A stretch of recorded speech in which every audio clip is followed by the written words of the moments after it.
Merci d'être avec nous sur RTI 1. Vous êtes dans le Flash Info. Bienvenue. Ils sont 350 à avoir regagné la Côte d'Ivoire ce vendredi. Ces Ivoiriens réfugiés au Libéria ont pu rentrer dans leur pays grâce à une mission du gouvernement ivoirien au Libéria. La ministre de la Solidarité, de la Cohésion sociale et de l'indemnisation des victimes a conduit une délégation pour le retour volontaire des exilés ivoiriens. Aujourd'hui, 8 mai, c'est la journée mondiale de la Croix-Rouge. Date anniversaire de la naissance d'Henri Dunant, fondateur en 1863 de la Croix-Rouge internationale et des conventions de Genève. Il est celui qui a eu l'idée de sauver tous les blessés sur un champ de bataille, quel que soit leur camp. C'était à Solferino en Italie. Et depuis lors, des millions d'hommes et de femmes lui emboîtent le pas et apportent de l'humanité partout dans le monde.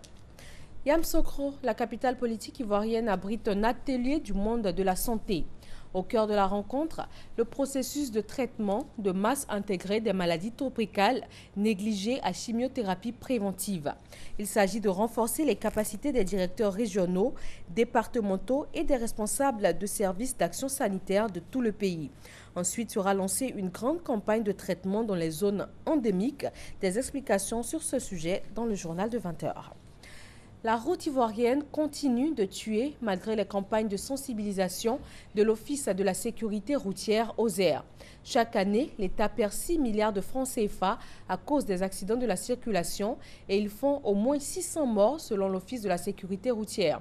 95% des accidents sont liés au comportement des conducteurs. Les 5% restants sont imputables aux facteurs tels que le mauvais état des véhicules et du réseau routier. Quel est le bilan de la campagne de sensibilisation de l'OSER contre ces accidents de la circulation? Que faire pour réduire les accidents de la route? La réponse a été donnée au cours du magazine du dimanche par le directeur général de l'OSER, l'Office de la sécurité routière. Interrogé par Delphine Blas, le docteur Eshuaka Désiré a annoncé la création d'une police spéciale pour la sécurité routière. Le ministre des Transports, M. Gaussou Touré, qui a pris la pleine mesure de la situation préoccupante, a pris un engagement beaucoup plus fort qui a conduit à la création d'une police spéciale de la sécurité routière.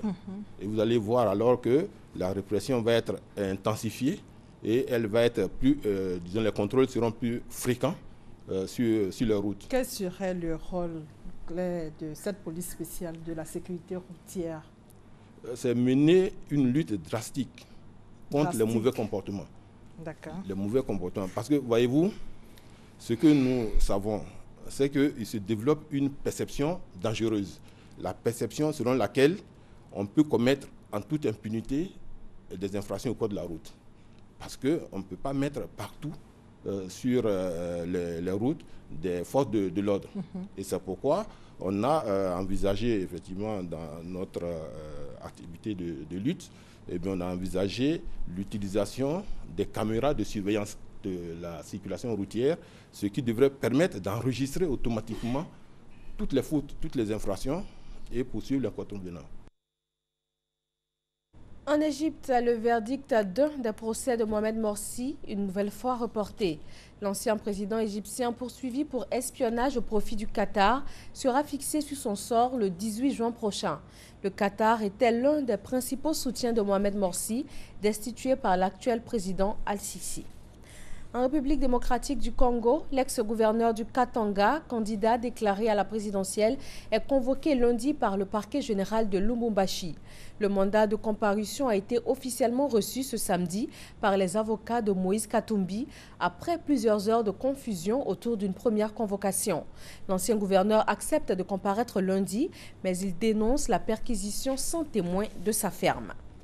Cérémonie du 8 mai en France. Il y a 71 ans, le 8 mai 1945, la Seconde Guerre mondiale prenait officiellement fin. Une date qui rappelle aussi l'histoire d'une femme, ancienne résistante sous l'occupation allemande. Jeannette Guyot est décédée il y a à peine un mois. Grande figure de la résistance, elle est l'une des rares femmes à avoir reçu le Distinguished Service Cross américain pour son héroïsme extraordinaire. C'est une décoration militaire des États-Unis décernée à toute personne qui a servi dans les forces américaines et qui s'est distinguée par un acte héroïque. Et c'est tout pour ce Flash Info, le journal à 20 h. D'ici là, merci de rester avec nous sur RTI 1.